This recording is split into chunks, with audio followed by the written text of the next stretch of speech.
Hello, welcome back to the YouTube channel. Today we will discuss about a type of heterotrophic mode of nutrition, and that is the holozoic mode of nutrition. In holozoic mode of nutrition, an organism obtains food in the solid form from others.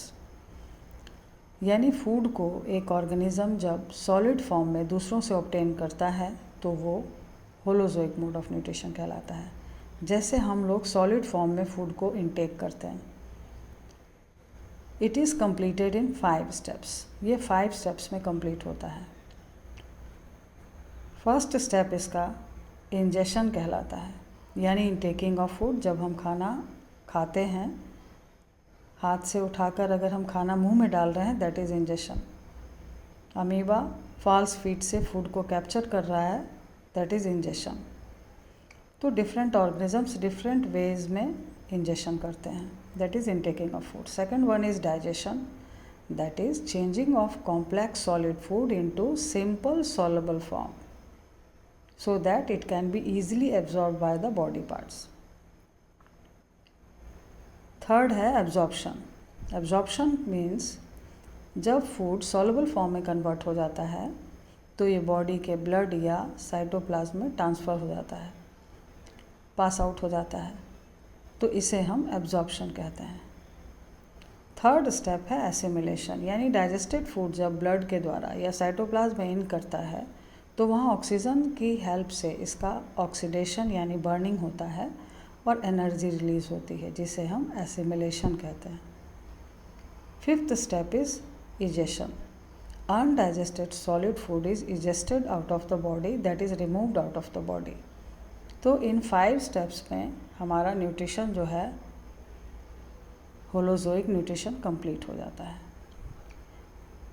ये nutrition प्रायः amoeba which is a unicellular eukaryotic organism, paramecium, other simple multicellular organisms, reptiles, birds, and in humans we are the best example of holozoic nutrition. तो इन सभी में ये nutrition देखने को मिलता है। फर्स्ट आपका 10th के सिलेबस में न्यूट्रिशन इन अमीबा से बहुत सारा क्वेश्चन जो है आता है, तो इसको हम लोग पहले डिस्कस करेंगे। तो अमीबा क्या है? तो amoeba is a irregular shaped unicellular eukaryotic organism which belongs to the group protozoa. Protozoa group का ऑर्गेनिज्म है। प्रोटोजोआ यानी primitive organism, primitive zoan means organism. तो ये आप याद रखेंगे, क्योंकि ट्विस्टेड क्वेश्चन जब रहता है तो पूछता है कि वो कौन सा ऑर्गेनिज्म है, तो वो अमीबा है। ये शेप को चेंज करते रहता है, ठीक है, क्योंकि इसमें आप डायग्राम जब देखेंगे तो आपको यहाँ पे अमीबा का जो है स्ट्रक्चर दिखाई देगा, ठीक है, जो कि आपका एक इरेगुलर शेप्ड जो है सेल के फॉर्म में अमीबा जो है दिखाई दे रहा है। इसमें से ये जो फिंगर लाइक प्रोजेक्शंस आपको दिखाई दे रही हैं, इसको हम क्या कहते हैं? स्यूडोपोडिया कहते हैं या फॉल्स फीट कहते हैं। तो जैसे ही अमीबा एक एक्वाटिक ऑर्गेनिज्म है और ये पानी में पाया जाता है, ठीक है, तो फर्स्ट स्टेप में ये अमीबा जैसे ही वाटर में कोई फूड पार्टिकल, जैसे ये फूड पार्टिकल है, फूड पार्टिकल देखता है तो ये उसको इंजेस्ट करने की कोशिश करता है, पकड़ने की कोशिश करता है ताकि वो इनटेकिंग कर सके। तो इसके लिए वो फॉल्स फीट यानी स्यूडोपोडिया डेवलप करता है। इसको फॉल्स फीट और स्यूडोपोडिया कहते हैं, जिसके द्वारा वो फूड पार्टिकल को एक वैक्यूल लाइक स्ट्रक्चर में स्टोर कर लेता है, जिसे हम फूड वैक्यूल कहते हैं, जो कि आप फिगर में देख रहे हैं, इसको हम फूड वैक्यूल कहते हैं। तो ये हो गया आपका इंजेशन। और फूड जो है फूड वैक्यूल यानी टेम्परेरी स्टमक में स्टोर कर लिया जाता है, ठीक है। देन आपका सेकेंड स्टेप यहाँ पे डाइजेशन हो रहा है। तो in the amoeba there are some hydrolytic enzymes. Amoeba के बॉडी में एक यूनिसेलुलर स्ट्रक्चर है, सारे प्रोसेसेस इसको अकेले करने हैं। तो एक सेल के अंदर जो भी एंजाइम्स होते हैं, जैसे लाइसोसोम है, हाइड्रोलाइटिक एंजाइम्स कंटेन करता है, तो उसके हेल्प से ये फूड डाइजेस्ट हो जाता है, सिंपल सॉल्युबल फॉर्म में कन्वर्ट हो जाता है, जो कि आप सेकंड स्टेप में यहाँ पे आप देख रहे हैं। फिर थर्ड स्टेप में ये फूड साइटोप्लाज्म में पास आउट हो जाता है, जिससे कि ये एब्जॉर्प्शन को कंप्लीट कर पाता है। ठीक है, एब्जॉर्प्शन कंप्लीट हो जाता है। जैसे ये साइटोप्लाज्म में इन करता है तो ये एब्जॉर्प्शन को कंप्लीट करता है, जो कि आप फिगर 3 में देख रहे हैं। ये थर्ड फिगर है, थर्ड में आप यहाँ पे देख रहे हैं। फिर ये फोर्थ फिगर में ये साइटोप्लाज्म में एनर्जी को जनरेट करता है, ऑक्सीजन के हेल्प से बर्निंग होती है और ऑक्सीजन जो है वहाँ पे एनर्जी बनाने में हेल्प करता है बर्निंग के थ्रू। तो ये इसका एसिमिलेशन होता है। और लास्ट स्टेप आपका इजेशन हो रहा है, जिसमें अनडाइजेस्टेड फूड जो है बॉडी से बाहर की ओर इजेस्ट कर दिया जाता है, यानी रिमूव कर दिया जाता है। तो ये आपका डायग्राम और एक्सप्लेनेशन बहुत ही इम्पॉर्टेंट है एग्ज़ाम पॉइंट ऑफ व्यू से, how nutrition takes place in amoeba. ठीक है, तो ये आपका सेकंड जो है पोर्शन हो गया इस चैप्टर का, यानी how nutrition takes place in amoeba. ठीक है, तो ये सब आपका इसमें आएगा, ये सब आप इसमें आप नोट भी कर सकते हैं। फिर आते हैं हम लोग इसमें कि हाउ जो है nutrition takes place in human beings. Human beings में जो है किस प्रकार से न्यूट्रिशन जो है कंप्लीट होता है। तो in human beings for the digestion of food there is a digestive system. क्या होता है? डाइजेस्टिव सिस्टम होता है। और डाइजेस्टिव सिस्टम जो ह्यूमन बींग का है वो एलिमेंट्री कनाल और डाइजेस्टिव ग्लैंड से मिलकर बनता है। So digestive system consists of alimentary canal and associated digestive glands. और ये दोनों मिलकर जो स्ट्रक्चर बनाते हैं उसे हम ह्यूमन डाइजेस्टिव सिस्टम कहते हैं। ओके, अब हम लोग आते हैं कि क्या इसका इंट्रोडक्शन है। Elementary kanal in human being, आप ये डायग्राम देख सकते हैं। इस डायग्राम में ह्यूमन डाइजेस्टिव सिस्टम को शो किया गया है। तो माउथ से लेकर एनस तक का जो पोर्शन है वो आप ट्यूबुलर स्ट्रक्चर देख रहे हैं, जो कि एलिमेंट्री कैनाल कहलाता है। और इसमें salivary glands, gastric glands, liver, pancreas जो शो हो रहा है, स्मॉल इंटेस्टाइन शो हो रहा है, these are the associated digestive glands. ठीक है, तो जो आपका ह्यूमन डाइजेस्टिव सिस्टम है वो एलिमेंट्री कनाल से बना है, जो कि आपने फिगर में देखा। This elementary kanal is about 9 meters। ठीक है, 9 meters in length and it is about 9 meters in length and different parts are mouth, first part हो गया इसका, the different parts of an organ system. तो digestive system का first part क्या होता है? माउथ। सेकेंड पार्ट क्या होता है? Mouth cavity which is also called buccal cavity. Third part is oesophagus, that is called food pipe also. Then stomach, then small intestine, large intestine, and the last one is anus. तो ये जो है लगभग 9 metre होता है total, जो mouth से लेकर एनस तक एंड करता है। और बायोलॉजी में क्या होता है कि जो भी पार्ट्स होते हैं उसे हमें सीक्वेंस में लिखना चाहिए, उससे आपका सही होगा और याद रखने में वर्किंग भी आसानी होगी। इसलिए सीक्वेंस में माउथ आ गया, माउथ के बाद माउथ कैविटी, बकल कैविटी कहते हैं इसको, ओएसोफेगस यानी food pipe, stomach, small intestine, large intestine and anus. तो this is the alimentary canal which is about 9 meters। Then हम इसमें आगे की ओर बढ़ते हैं। तो ये फिगर को समझ लीजिए। फिगर में आप क्या देख रहे हैं? फिगर में आप देख रहे हैं कि माउथ है ये आपका, ठीक है, ये माउथ है, ठीक है। माउथ एक, आप जब मुंह को खोलते हैं तो आपको एक हॉलो स्पेस दिखता है, ठीक है, जिसमें हम खाना लेते हैं, खाते हैं, तो वो माउथ कैविटी या उसको हम बकल कैविटी कहते हैं। इसमें बहुत सारे पार्ट्स हैं, जैसे टीथ है, 4 टाइप्स ऑफ टीथ जो है प्रेजेंट होती हैं ह्यूमन डाइजेस्टिव सिस्टम में। बकल कैविटी के अंदर यानी माउथ कैविटी में 4 टाइप्स ऑफ टीथ होती हैं।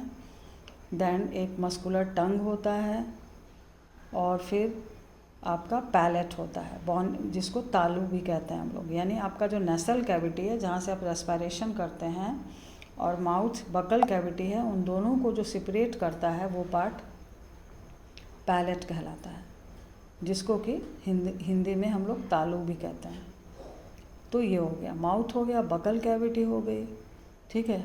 जैसे ही हम खाना माउथ में डालते हैं तो टीथ उसका मैकेनिकल ब्रेकडाउन स्टार्ट करती है। Cutting, tearing, pre molar, molar, ये जो टीथ होती है ये फूड को चबाने में, ठीक है, ग्राइंड करने में हेल्प करती है, यानी मैकेनिकल ब्रेकडाउन, फिज़िकल ब्रेकडाउन करती है।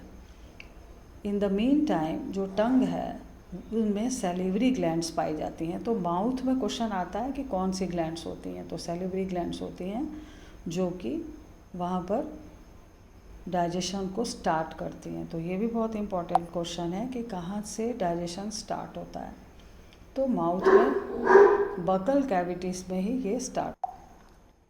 सो माउथ में बकल कैविटी में फूड का डाइजेशन स्टार्ट हो जाता है, ठीक है। यानी कार्बोहाइड्रेट जो आपके फूड में है, यानी रोटी, चावल, ये सब जब हम खाते हैं तो उसमें कार्बोहाइड्रेट होता है, उसका डाइजेशन माउथ में ही स्टार्ट हो जाता है, ठीक है।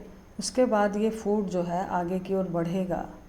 तो आगे की ओर जब फूड बढ़ता है तो एक पार्ट आता है जहाँ पे आपका नेसल कैविटी, यानी आप सांस ले रहे हैं तो वाइंड पाइप होगा, और खाना खा रहे हैं तो फूड पाइप होगा, इसोफेगस होगा।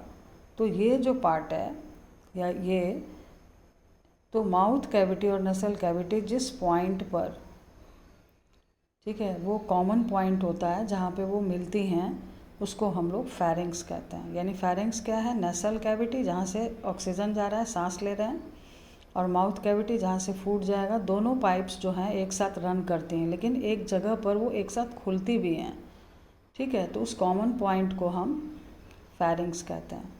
और जब हम खाना खाते हैं तो वो कवर्ड हो जाता है थोड़ी देर के लिए, आपका जो वाइंड पाइप है कवर्ड हो जाता है।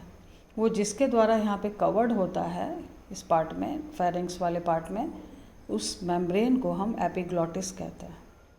क्या कहते हैं उसको? एपिग्लॉटिस। और उस कॉमन पॉइंट को हम फेरिंग्स कहते हैं, ठीक है। अब फूड जो है आपका इन कहाँ करेगा?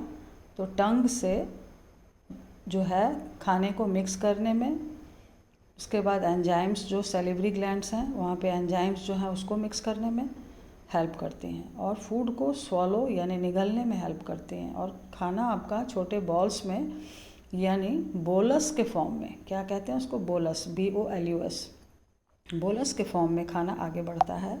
तो एक पाइप लाइक स्ट्रक्चर में इन करता है। उस पाइप लाइक स्ट्रक्चर को हम फूड पाइप या ओइसोफेगस कहते हैं, ठीक है, ओइसोफेगस कहते हैं।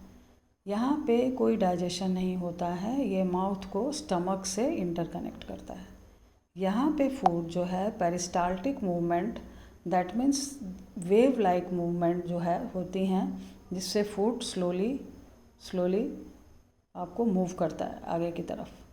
तो इस पाइप में कौन सा मूवमेंट होता है? पेरिस्टाल्टिक, यानी वेव लाइक मूवमेंट होता है। इस तरह से वेव लाइक मूवमेंट हो रहा है और खाना धीरे धीरे धीरे आगे की ओर खिसक रहा है, तो ये कहलाता है पेरिस्टाल्टिक मूवमेंट, ठीक है। फिर खाना कहाँ आ जाएगा? एक जे शेप्ड ऑर्गन में इन करेगा, जिसको स्टमक कहते हैं, ठीक है।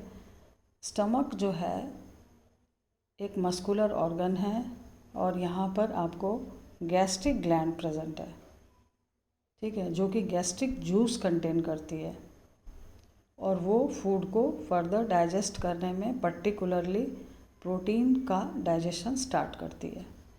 प्रोटीन का डाइजेशन स्टार्ट करती है। ठीक है, डिटेल में हम अभी सारे एंजाइम्स को डिस्कस करेंगे।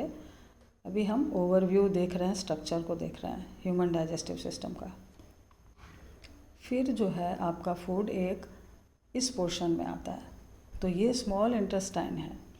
स्टमक जो है स्मॉल इंटेस्टाइन से कनेक्टेड होता है, जो कि अकेले जो है अबाउट 6 मीटर होता है, सॉरी क्वाइल्ड वे में ये यहाँ पे पड़ा हुआ है। 9 मीटर का पूरा एलिमेंट्री कनाल है और इसमें ये अकेले 6 मीटर होता है स्मॉल इंटेस्टाइन। इसको स्मॉल इंटेस्टाइन इसलिए बोलते हैं क्योंकि इसका जो क्रॉस सेक्शन एरिया है वो नैरो होता है। बाकी बात ये सबसे लार्जेस्ट पार्ट है। उसके बाद आप यहाँ पे देख रहे हैं कि ये स्मॉल इंटेस्टाइन का जो पार्ट है, फर्स्ट इनिशियल पार्ट यहाँ पे होता है ड्यूडेनम, मिडिल पार्ट होता है जेजनम और सबसे लास्ट पार्ट जो है इलियम होता है, जो कि यहाँ पे आप देख रहे हैं लार्ज इंटेस्टाइन से जाकर वो कनेक्ट हो रहा है।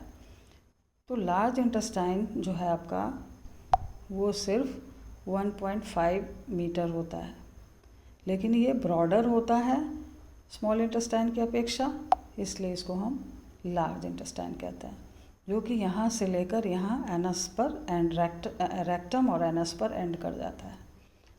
ठीक है, तो यहाँ से स्टार्ट हो गया आपका माउथ हो गया, ठीक है, बकल कैविटी हो गई, देन फेरिंग्स के थ्रू फूड पाइप से स्मॉल स्टमक से स्मॉल इंटेस्टाइन से लार्ज इंटेस्टाइन। ठीक है, अब स्मॉल इंटेस्टाइन के इनिशियल पार्ट में आपको यहाँ पे एक ग्लैंड दिखेगा, liver, largest gland of the body. ठीक है, ये भी एक डाइजेस्टिव ग्लैंड की तरह वर्क करता है। और इधर स्टमक के ठीक नीचे पैरेलली एक ऑर्गन पड़ा हुआ है जिसको हम पैनक्रियास कहते हैं। तो ये दोनों भी ग्लैंड्स होती हैं जो कि डाइजेशन में हेल्प करती हैं। और सबसे लास्ट ग्लैंड जो है स्मॉल इंटेस्टाइन में होता है, जिसको हम इंटेस्टाइनल ग्लैंड कहते हैं। तो कुल मिलाकर आपका 5 डाइजेस्टिव ग्लैंड है। माउथ में सैलिवरी ग्लैंड्स, स्टमक में gastric gland, liver, pancreas and intestinal gland.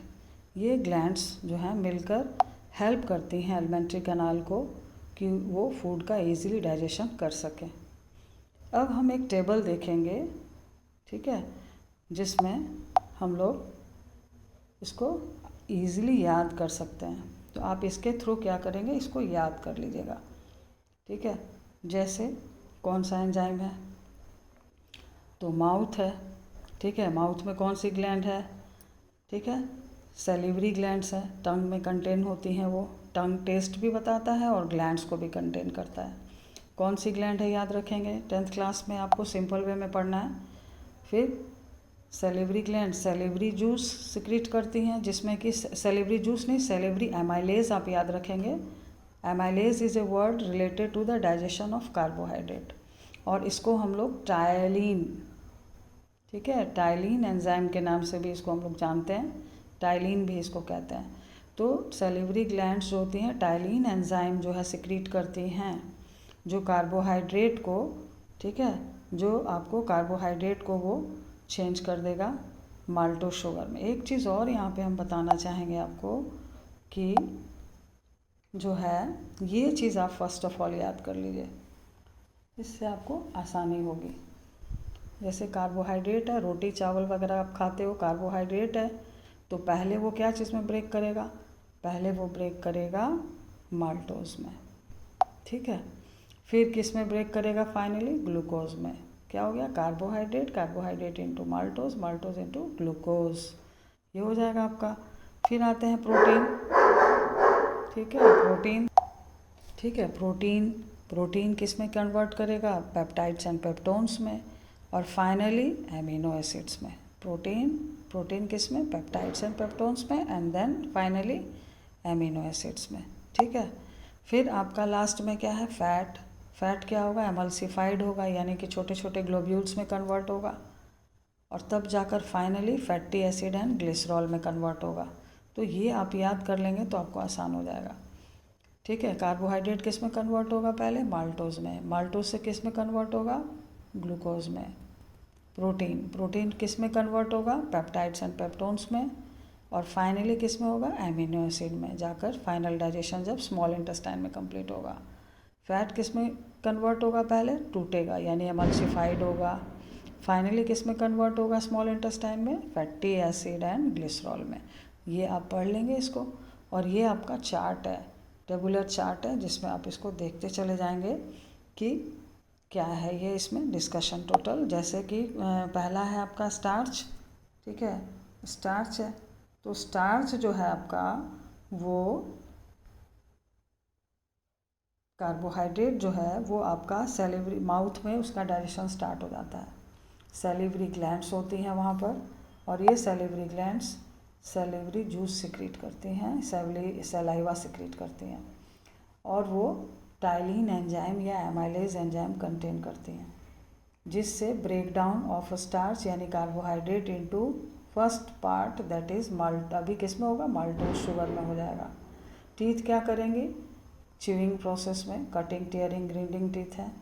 टंग क्या करेगा, टंग आपका मिक्सिंग एंड जो है आपका बोलस के फॉर्म में फूड को कन्वर्ट कर देगा, ठीक है। फिर फूड कहाँ आएगा, इसोफेगस में, ठीक है, फूड पाइप भी कहते हैं। यहाँ पर क्या होगा, पेरिस्टाल्टिक मूवमेंट होगा, फूड कहाँ आ जाएगा, स्टमक में आ जाएगा, ठीक है। स्टमक में गैस्ट्रिक ग्लैंड्स होती हैं, क्या सिक्रीट करती हैं, gastric juice, juice means mixture, 3 चीज़ें हैं इसमें। HCl क्या करेगा, ये फूड को मीडियम को एसिडिक बनाएगा, ठीक है, जिससे आपका पेप्सिन एंजाइम एसिडिक मीडियम में एक्टिवेट होगा, पेप्सिनोजन के फॉर्म में ये रहता है, और वो एक्टिवेट होकर पेप्सिन बनाता है एंजाइम, ठीक है।